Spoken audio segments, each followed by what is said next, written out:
Hey guys, I'm at the Western Heritage Classic, which celebrates the life of the cowboy, and I think I'm ready for it. You can find trade shows, horse competitions, and lots of food. I'm so excited. I'm going to be performing at 7 o'clock, so if you're still at home, you still have a chance to come out and celebrate. As you take a look behind me, the celebration just began. Now, the investigation is still ongoing, and the case was presented to the district attorney, and another case is ongoing over an administrator who failed to report. Now, we'll have more details coming up tonight. I have court documents that show 3 suspects who are accused of beating to death 24-year-old Kelly Holder.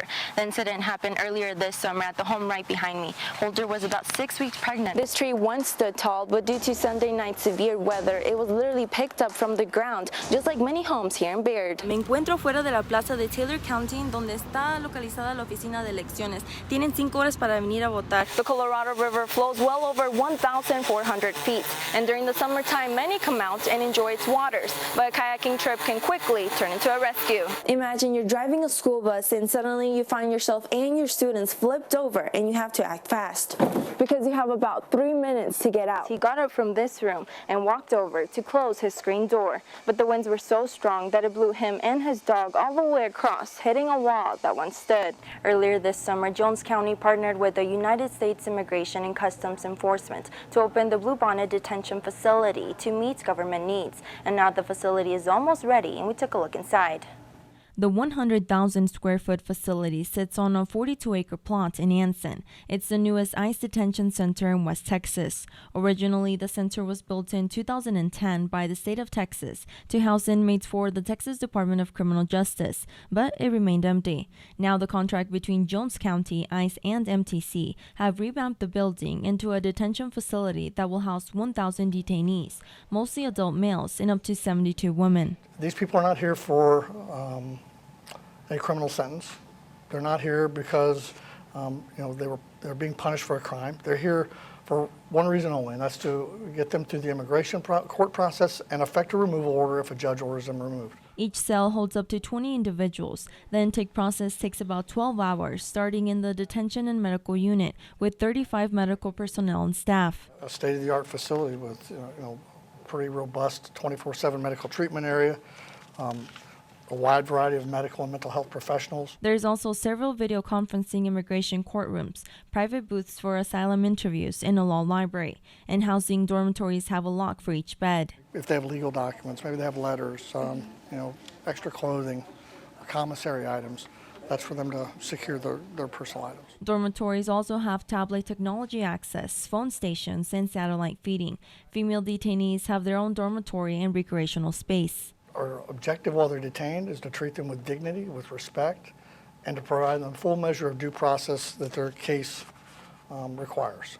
Now, the official dates of when these detainees will be arriving to this facility isn't set yet, but they estimate mid-December. We'll be providing those details when they come. For now, reporting in Anson, I'm Nereyda Vera. So I was just little. I was a lot smaller than what I am now. This summer, Sherry Canada started to feel sick, so she got over-the-counter medicine thinking it was a common flu.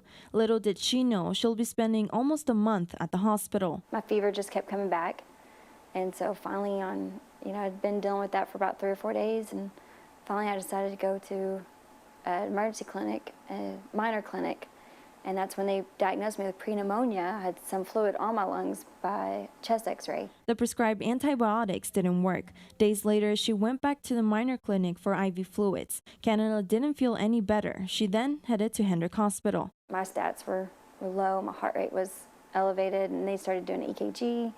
Then they did all kinds of blood work, and stuff came back positive for blood clots. They did a CAT scan.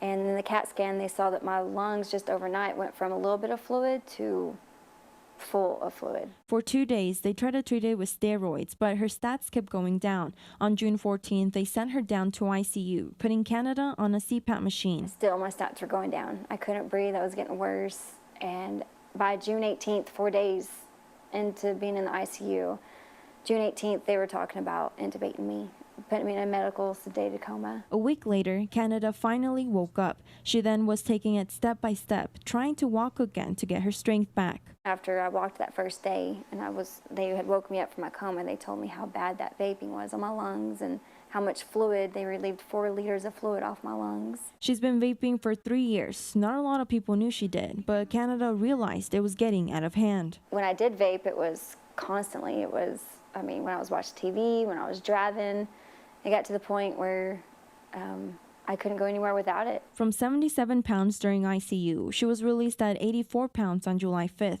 2 months later, she has been able to gain her strength and weight back, and now stands at 106 pounds. She's sharing her story and hopes to save others. That they just really think about it and think about even their family members. I would never want my family or friends to go through this ever again, to have to see me fighting for my life, and nor do I ever want tubes down my throat. The anxiety of it and the recovery was just as hard as fighting. For Fox West Texas, I'm Nereyda Vera. El objetivo principal es ayudar a niños con capacidades diferentes. El trabajo de misión continúa para la organización de Abilene Global Samaritan. Desde sillas de ruedas, más escritorios escolares y camas de hospitales, iban hacia Camino a México. Nosotros estamos radicando en México, donde estamos directamente en contacto con la gente que tiene la necesidad, ¿verdad? Brenda Martínez es una nativa de Acuña, México. Ella ve primera mano a las familias más necesitadas. Martínez llevó sillas de ruedas hasta Saltillo, México, a una asociación llamada Conecta Kids. Tenemos desde niños con parálisis cerebral a niños con autismo, como te mencioné, síndrome de Down.